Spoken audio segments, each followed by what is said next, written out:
Fatos e versões. O que vai impactar na sua vida agora no Café com Política. No Café com Política de hoje, o nosso convidado é o deputado federal Reginaldo Lopes, do PT. Deputado, bom dia, mais uma vez, bem-vindo aqui ao Café com Política. É prazer falar com o senhor. Bom dia, Rodrigo. Bom dia, Adriana, todos os ouvintes. Eu que agradeço mais uma oportunidade. Bom dia, deputado. Deputado, para a gente começar o bate-papo, o senhor apresentou um projeto de lei que determina que o governo federal indenize municípios que eventualmente gastarem com a compra de vacinas diante até da ineficácia das políticas do governo em meio a essa pandemia. Eu queria que o senhor falasse um pouco a respeito disso, como é que está a tramitação dessa proposta. Você acha que realmente é possível que passe?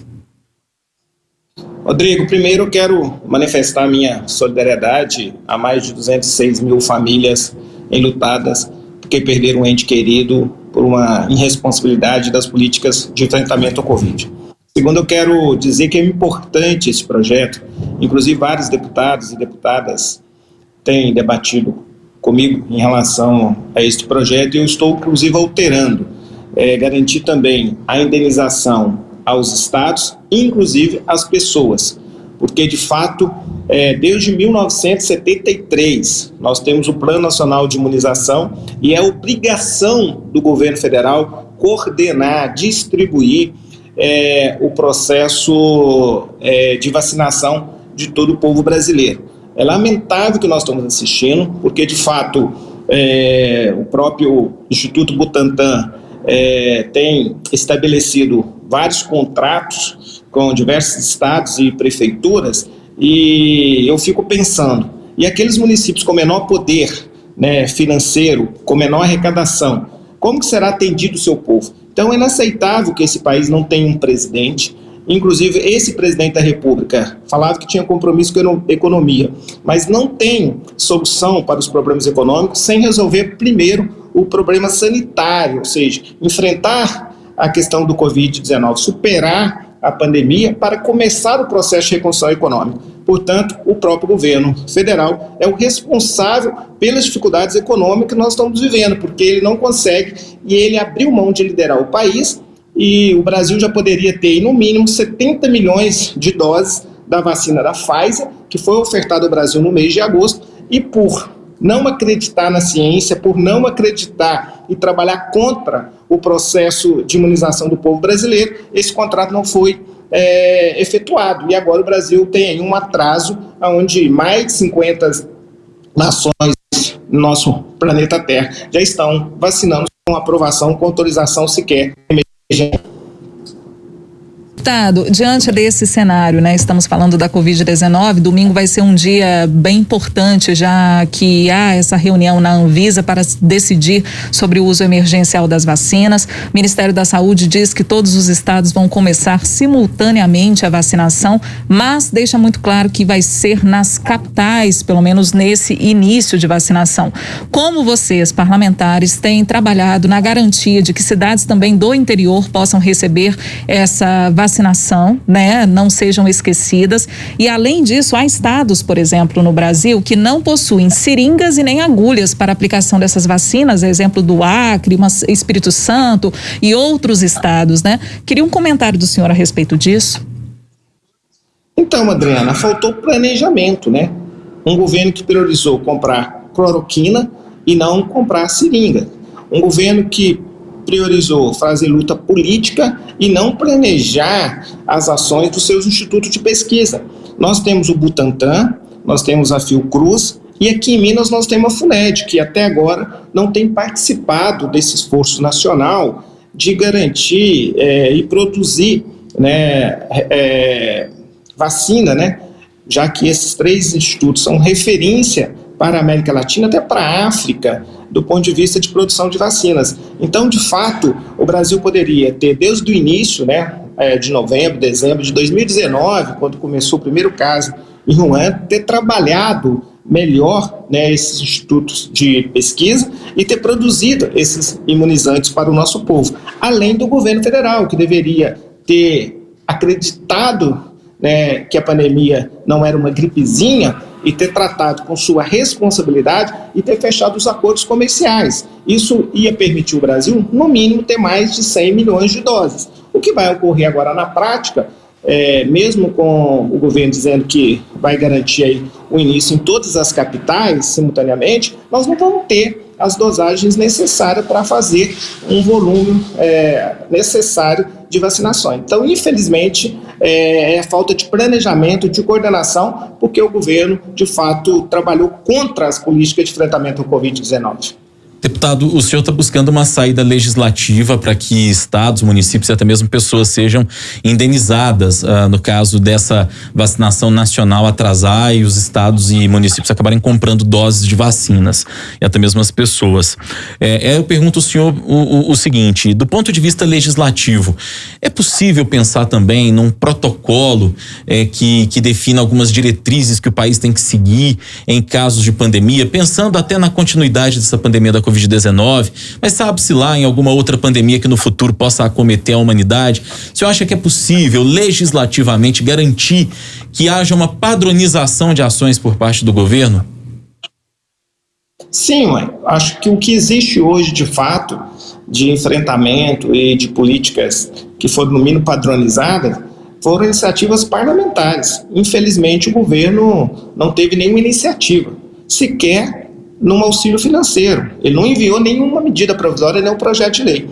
É possível, sim. Nós tomamos várias iniciativas, inclusive o uso da máscara, álcool gel, ou seja, foram iniciativas, infelizmente, parlamentares. Eu falo infelizmente porque o parlamento deveria ajudar no debate, né, construir com o executivo as ações e os protocolos, mas o governo fez um enfrentamento, editou uma medida provisória que ele queria retirar, né, as normas que são de responsabilidade comuns aos estados e municípios. Ou seja, na verdade, ele quis fazer luta política, né, nesse enfrentamento ao Covid. Também não é diferente, eu acho que o próprio governador de São Paulo, o Dória, ele tem mérito de ter acreditado e ter apoiado o Instituto Butantan, mas de fato também, no final, ele fez uma ação exageradamente política e não trabalhou com muita transparência na divulgação dos dados, que na verdade os dados são excelentes da vacina do Coronavac, mas a falta de transparência de tratar a matéria com seriedade e a irresponsabilidade do governo Bolsonaro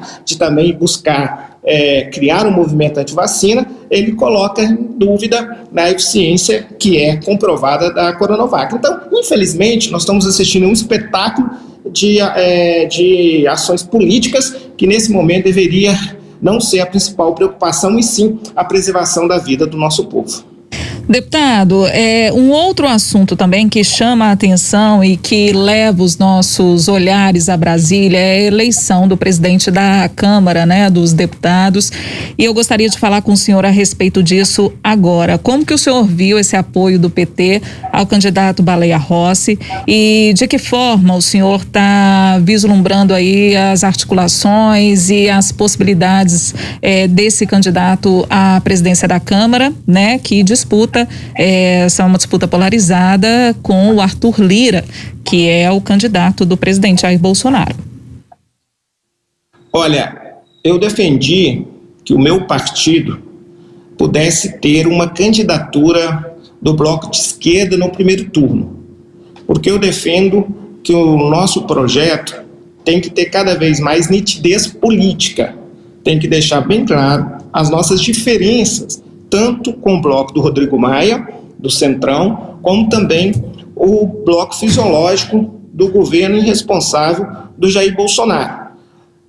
Eu apostava muito na eleição no segundo turno com o Baleia Rossi, mas nós aprovamos a aliança já no primeiro turno. Então, a partir desta aliança, eu trabalhei muito para o conteúdo, né? Qual é a carta programática, quais são os compromissos com o povo brasileiro. E, de fato, nós conseguimos alguns avanços, né? Lógico que o campo que compõe com o Baleia Rossi é muito amplo, né? Do ponto de vista ideológico, mas nós conseguimos alguns avanços. Então, de fato, a minha preocupação é em relação que esses acordos que foram estabelecidos nesta carta compromisso possam ser debatidos com a sociedade brasileira e também no exercício do mandato. Eu espero que o Baleia Rossi saia vencedor, porque é melhor para o pacto civilizatório, né? Nós estamos correndo risco, né, desse país caminhar para uma convulsão social, para uma barbárie, né, por pautas que não são do pacto civilizatório que nós estabelecemos a partir da Constituição de 88. Portanto, nós precisamos aí construir essa vitória para um candidato Baleia Rossi. Como é que ficam as candidaturas ditas independentes, como a dos dois mineiros, o Fábio Ramalho, que até falou com a gente na semana passada, e do André Janones, que vai falar com a gente brevemente aqui no Café com Política também, amanhã inclusive? Olha, não tem espaço. Acho que está polarizado entre um bloco, né, que hoje é mais próximo ao governo Bolsonaro, e um outro que tem uma composição de independentes e com a esquerda, que quer, de fato, colocar aí alguns limites nesta pauta conservadora, essa pauta de costumes que, de fato, não resolve as grandes dilemas do século XXI, pelo contrário, né, submete o Brasil ao século XV, e também, ao mesmo tempo, a nossa posição dentro desse bloco tem diferença do ponto de vista das políticas econômicas, mas busca ali equilibrar, né, algumas saídas para a situação econômica brasileira. Então, esta combinação de algumas medidas defendidas pelo bloco do Rodrigo Maia, com um olhar das nossas políticas sociais, pode criar uma convergência para a gente estabelecer algumas políticas que possam começar a debater a eliminação da desigualdade, por exemplo. Acho que esse tema desigualdade passou a ser um tema que deveria ser uma preocupação de toda a sociedade brasileira, não só dos homens públicos, dos poderes, mas de toda a sociedade brasileira. Então eu acredito aí que esta aliança também tem como, talvez, um grande ponto de convergência, que é a luta pelo enfrentamento às desigualdades. Hora do bate-pronto. No Café com Política, hora do bate-pronto. O senhor já conhece, são perguntas objetivas, respostas igualmente objetivas, um ping-pong com a gente aqui, tá combinado, deputado? Vamos tentar. Vamos conseguir, deputado, vamos lá. Vamos conseguir, sempre positivo. Vamos começar a vacina contra a Covid. Urgente. Atuação do governo federal na pandemia. Péssimo. Presidente Bolsonaro. Um irresponsável. Novo fechamento do comércio não essencial em Belo Horizonte. Necessário. Atuação do prefeito Alexandre Calil na pandemia. Respeitou a ciência. Atuação do governador Romeu Zema na pandemia. Um ausente. Nós conversamos com o deputado federal Reginaldo Lopes, do PT, ele que esteve conosco aqui no Café com Política. Deputado, mais uma vez, agradecemos a participação do senhor, a atenção aqui conosco e sucesso nesse 2021, né, para esse ano de tanta esperança aí para todos nós. Eu que agradeço.